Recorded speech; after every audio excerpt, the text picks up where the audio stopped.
My name is Bobbi I am a two-time breast cancer survivor. I'm married. I've lived in Jupiter for 25 years, and I do dog rescue. I save dogs around the country.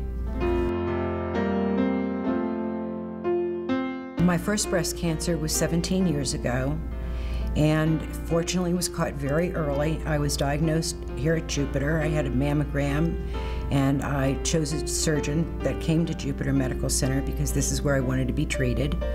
I had my surgery, I had a lumpectomy, and I had radiation here for 6 weeks and did very well.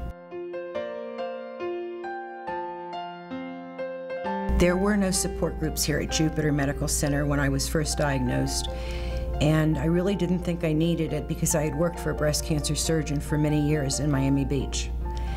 However, the following year, I had a scare. I had an atypical biopsy that showed that I was prone for another breast cancer, and at that time I decided that I needed to talk to some other women who had gone through the same thing. There were no support groups in the area, and fortunately at that time there were 2 oncology nurses here at Jupiter that were thinking of starting a breast cancer support group. So I got in touch with them, and myself, those 2 nurses, and 3 other women, breast cancer survivors, we started the breast cancer support group here at Jupiter Medical Center 16 years ago this past March.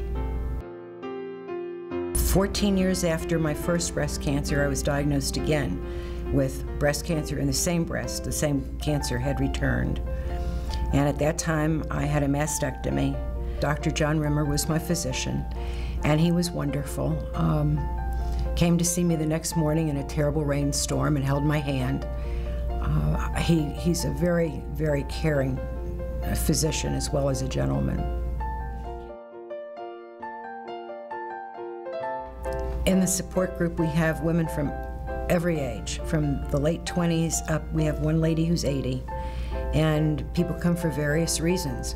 I've stayed there for 16 years because I feel that newly diagnosed women who think they're going to be dead in a year or 2, they can see that I'm still alive 16 or 17 years later. We have a number of women that are 13 years out, 14 years out, that come back just to support the newly diagnosed women. And that's why I'm there. That's why a few of the others are there also.